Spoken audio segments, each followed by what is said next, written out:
नमस्कार साथियों, competitive eyes family में आप सभी का वेलकम है। तो आज हम लोग शुरू करने वाले हैं पॉलिटिकल साइंस के वो सारे क्वेश्चंस जो एग्ज़ाम में पूछे गए हैं और उससे पैटर्न पे जितने भी सारे क्वेश्चन बनने वाले हैं उस हम आज सभी टच करने वाले हैं कि कैसे जो है हम इस एग्ज़ाम को जो है निकाल करके और सरकारी कॉलेज पालेंगे।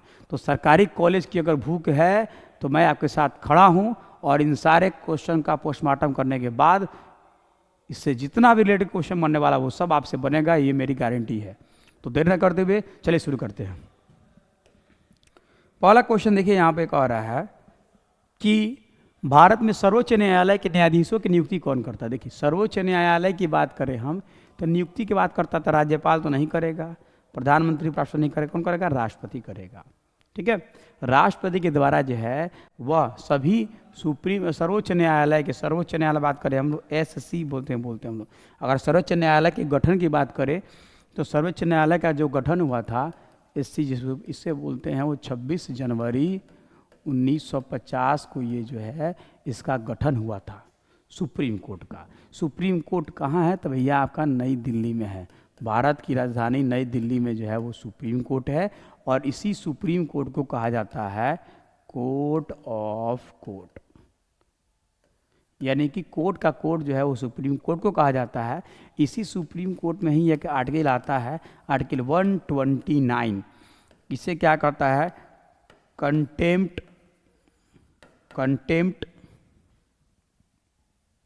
Of court. इसे में आता है कोर्ट की अवमानना।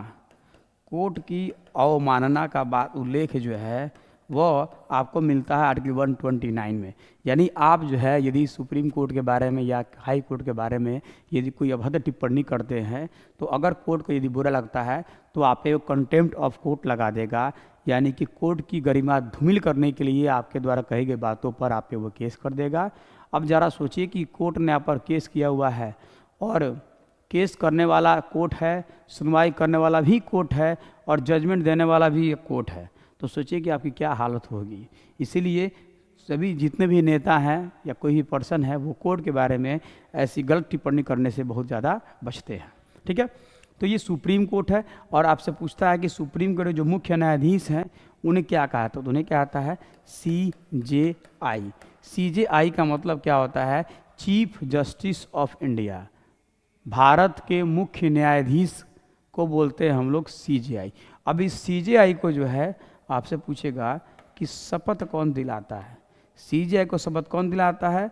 तो देश के जो है वह राष्ट्रपति के द्वारा जो है वह CJI को क्या दिलाया जाता है? शपथ दिलाया जाता है।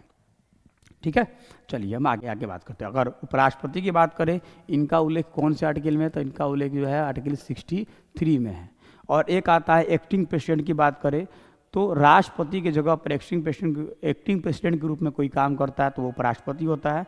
अगर वो नहीं होता है तो उनके जगह पर जो है वह सुप्रीम कोर्ट का जो है वो CJI जो है वह काम करते हैं। और सुप्रीम कोर्ट के CJI अगर नहीं होते तो उनके जगह पर जो है सबसे सीनियर जो जज होते हैं वही सीनियर जज जो है उसके रूप में काम करते हैं। ठीक है, तो ऐसे आपका क्वेश्चन वगैरह जो है बन जाएगा। चलिए हम आगे बढ़ते हैं। भारत में महिलाओं के लिए आरक्षण की व्यवस्था कहाँ की गई है? लोकसभा में, विधानसभा में, पंचायती राज संस्थाओं में। ये पंचायती राज संस्थाओं में जो है वह आरक्षण की व्यवस्था की गई है। हालांकि अभी जो है वो भी कहा गया है कि 33% महिलाएं जो है वो लोकसभा में भी रहेंगी। लेकिन यहाँ पे जो है ये पॉलिटिकल क्वेश्चन ये पूछा हुआ है तो ये आपको पहले का है, तो यहाँ पे हो जाएगा पंचायती राज। और आपको बताया था कि ग्राम पंचायतों का गठन जो है ग्राम पंचायत का गठन की बात किया जाए तो उसका उल्लेख जो है वो हमारे आर्टिकल कहाँ मिलता है? 40 में मिलता है। ग्राम पंचायत, यहाँ देखिए काउंसिल ऑफ मिनिस्टर से क्या बोलते हैं? काउंसिल ऑफ मिनिस्टर का उल्लेख जो है आर्टिकल 74 में आता है, 74 में आता है। ये काउंसिल मिनिस्टर क्या होते हैं? देश की राज व्यवस्था को चलाने के लिए जो कार्यपालिका का प्रमुख होता है उसे राष्ट्रपति बोलते हैं। और उस राष्ट्रपति की सलाह एवं सहायता के लिए, राष्ट्रपति की सहायता के लिए जो टीम होती है उसे आप काउंसिल ऑफ मिनिस्टर्स कहते हैं, यानी मंत्रिमंडल कहते हैं। और इसी काउंसिल ऑफ मिनिस्टर का जो है जो हेड होता है वो होता है आपका प्रधानमंत्री। यानी कि यही सभी लोग जो है वो मिल करके और देश की राज व्यवस्था को चलाने में जो है वो काम करते हैं। ठीक है। अच्छा, आपसे पूछिएगा कि लोकसभा को बोले कौन कौन सी है, तो आपको बताए थे ना, एक याद रखिएगा सरला, सरला एक व्यक्ति का नाम, या कि सरला है, 100 से संसद हो जाएगा आर्टिकल 79, 8 से राज्यसभा हो जाएगा आर्टिकल 80, और एल से लोकसभा आर्टिकल 81 हो जाएगा। ठीक है, चलिए आगे बढ़ते हैं अगला क्वेश्चन की ओर। भारत में नीति आयोग का गठन कब हुआ था? यहाँ देखिए बोल रहा है नीति आयोग, नीति आयोग। ये नीति आयोग क्या करता है कि देश का जो है जो भी डेटा वगैरह है उसे वो जो है बताता है कि देश में क्या क्या जो है किस राज्यों का जो रैंकिंग वगैरह है उसमें सुधार हुआ है, किसमें बदलाव हुआ है, किसे और सुधार करने की आवश्यकता है। इसके लिए देश में जितना भी प्लानिंग जो है, इसका पहला नाम क्या था? तो इसका जो पहला नाम था वो था योजना आयोग। इसका जो पहला नाम था उसका नाम था योजना आयोग। इसी योजना आयोग को बदल करके नाम रख दिया गया नीति आयोग। और ये कब किया गया था? तो 1 जनवरी 2015 को जो है इसका नामकरण किया गया था। और इस प्लानिंग कमीशन यानी कि नीति आयोग की हम बात कर रहे हैं हम लोग, तो इसका काम क्या होता है कि देश के उत्थान के लिए, देश के विकास के लिए जो है वह नीतियाँ बनाने का काम इसका प्रमुख रूप से होता है। ठीक है, चलिए आगे बढ़ते हैं हम लोग। अच्छा, आपसे ये भी पूछता है कि नीति आयोग का जो है वह हेड कौन होता है? हेड कौन होता है? तो ये होते हैं हमें प्रधानमंत्री होते हैं। वर्तमान में कौन है? श्री नरेंद्र दामोदर मोदी। ठीक है, चलिए। लोकतंत्र की उपलब्धियों में सबसे अधिक सहायक क्या है? यहाँ देखिए कह रहा है कि सबसे अधिक उपलब्धि में सबसे अधिक सहायक क्या है। देखिए, अगर हम बात करें कि अगर डेमोक्रेसी जो है खूब अच्छी माने जाए, जैसे हम कहेंगे कि भैया ये जो लोकतंत्र है बहुत अच्छा है, तो इसका सबसे बेहतरीन कोई अगर नज़रिया है ना, तो भैया आप विकास करिए, आप डेवलपमेंट कीजिए। आप यदि नेता हैं और आप सबसे बेस्ट अगर बात है कि अगर आप जो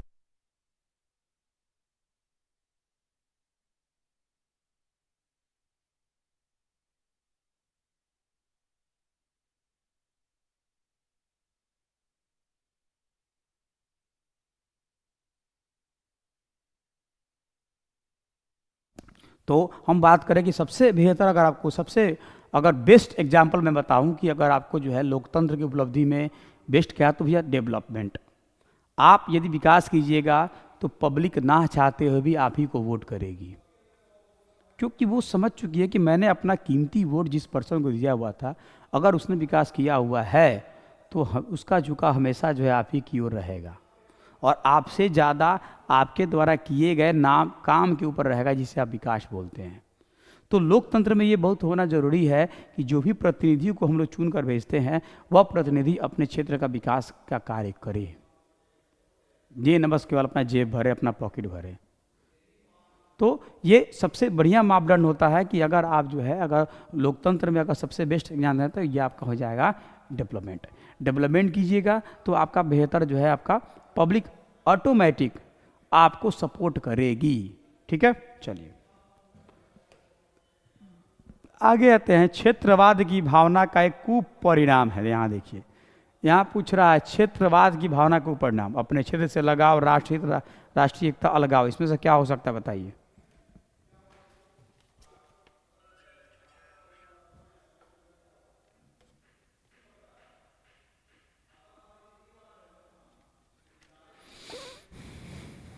देखिए, इसका सबसे बेस्ट एग्जाम्पल हो सकता है कि भैया आपका अलगाववाद। देखिए, अब देखिए यहाँ पे हम बात कर रहे हैं कि नहीं, आप जो है वो क्षेत्रीय राजनीति मत कीजिए।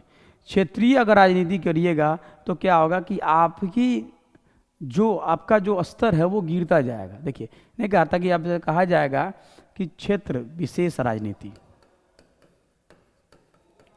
क्षेत्र विशेष राजनीति। एक होता है जातिगत राजनीति, जातिगत राजनीति। देखिए, हम क्या कर रहे हैं यहाँ पे, क्षेत्रवाद की भावना का कुपरिणाम है। कुपरिणाम का मतलब क्या होता है कि जिसका बहुत ही बुरा परिणाम है, तो वो आपका हो जाएगा अलगाववाद। वो आपका क्या हो जाएगा? अलगाववाद। तो सबसे पहली बात ये देखिए कि अगर जब भी हम जो है मान लीजिए किसी जाति विशेष को लेकर के जब राजनीति करते हैं या जब क्षेत्र विशेष को लेकर राजनीति करते हैं, तो उस पार्टिकुलर जाति या उस पर्टिकुलर जो है क्षेत्र के लोग ही केवल हमें पसंद करेंगे। बाकी उसको छोड़ दिया जाए तो बाकी सारा लोग जो है हमें जो है वो नेगलेक्ट कर देंगे, हमें इनकार कर देंगे। और इससे क्या होता है कि भैया एक तो आपका जो है एकता जो है वो पूरी तरह से टूट जाती है। जैसे मैं एग्जांपल ले लूँ कि मान लीजिए बिहार में नेता हैं जो भी है, हिंदू नेता है चाहे मुस्लिम नेता है।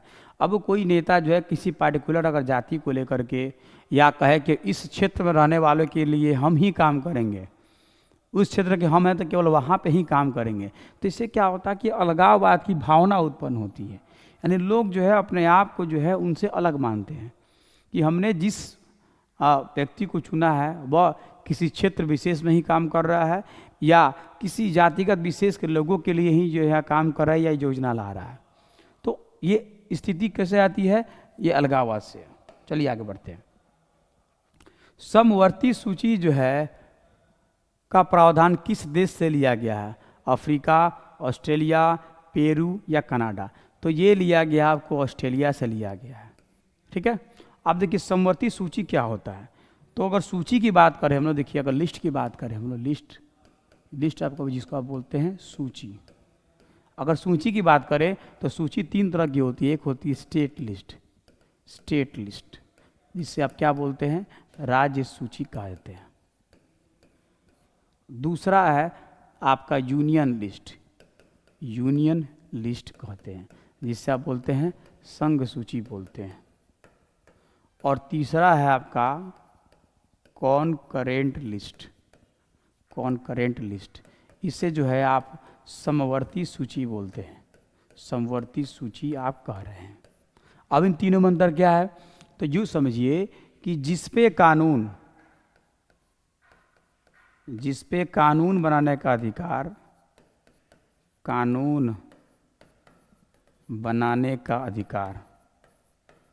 अधिकार अगर राज्य को है तो ये क्या हो जाएगा? स्टेट लिस्ट हो जाएगा।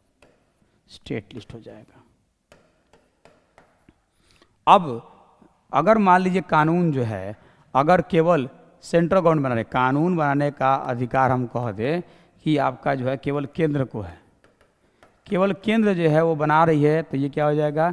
यूनियन लिस्ट हो जाएगा।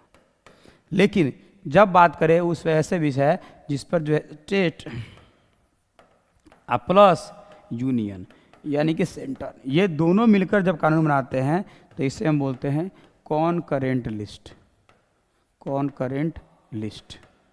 यानी कि जब जो है आपको राज्य और केंद्र दोनों मिलकर कानून बनाते हैं तो उससे जो है समवर्ती सूची हम कहते हैं। अब जैसे मैं बताऊं कि शराब जो है वो राज्य सूची में आता है। भूमि लैंड टैक्स, पुलिस या व्यवस्था, लोक व्यवस्था, तो ये सब जो है आपको कहाँ आता है? तो ये स्टेट लिस्ट में आता है।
ठीक है ना भाई?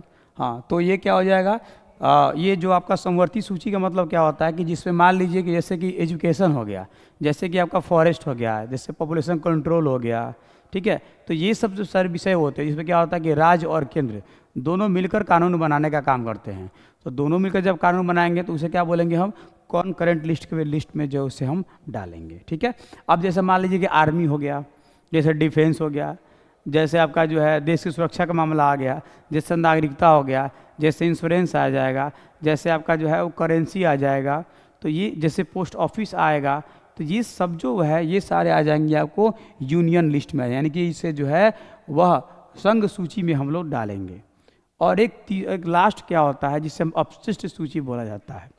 इसमें क्या होता है कि जो विषय इन तीनों सूची में से किसी में नहीं आते हैं उससे हम अवशिष्ट सूची में डाल देते हैं, और वो उस पर कानून बनाने का अधिकार जो है वो संसद को है या केंद्रीय सरकार को होती है। ओके, आप समझ गए समझ सूची क्या होती है। आगे बढ़ते हैं। भारतीय संविधान में कितने अनुच्छेद हैं? ये 395 हैं। देखिए, अगर भारतीय संविधान की बात करें हम लोग, तो अगर मूल संविधान की बात करें हम, मूल संविधान की बात करें और अभी बात करें वर्तमान की बात करें हम, ठीक है। तो वर्तमान यहाँ देखिए, यहाँ पे जब संविधान बना था तो भाग, अनुसूची और अनुच्छेद, ये तीन चीज़ें थी जिसे आप बोलते हैं पार्ट, शेड्यूल और आर्टिकल। तो मूल संविधान में भाग जो थे 22 थे, वर्तमान में जो 25 हैं। अनुसूचियाँ जो 8 थी, वर्तमान में 12 हैं। अनुच्छेद 395 की वर्तमान में 450 हम लोग मानते हैं, लेकिन यहाँ पे जो है एग्जाम में ज़्यादा 395 जो है ये अपना आता है। भारतीय संविधान कितना अनुच्छेद है? तो 395, ठीक है। तो ये आपका मूल संविधान का स्ट्रक्चर का, ये वर्तमान का हो गया आपका, ठीक है। चलिए आगे बढ़ते हैं अगला क्वेश्चन की ओर। सर्वोच्च न्यायालय में न्यायाधीशों की स्वीकृत संख्या कितनी है? तो 34 है। यहाँ देखिए 33 + 1 बराबर यहाँ पे 34 है। तो ये 33 क्या है कि आपको जो है न्यायाधीश है, लेकिन यह एक जो होता है वो होता है भैया CJI होता है, जिसे बोलते हैं चीफ जस्टिस ऑफ इंडिया। इसे आप क्या बोलते हैं? भारत के मुख्य न्यायाधीश कहा जाता है। इसे चीफ जस्टिस ऑफ क्या कहते हैं? इंडिया आप कहते हैं। और इनकी ये मेन होते हैं, इनको शपथ कौन दिलाता है? तो राष्ट्रपति के द्वारा जो है इन्हें शपथ दिला जाता है। और ये 33, तो मिला क्या कितने हो गए? तो आपको हो जाए संख्या में 34, ठीक है। आगे बढ़ते हैं, कितना टाइम हुआ? इनमें से कौन सी स्वतंत्रता भारतीय नागरिकों को नहीं है?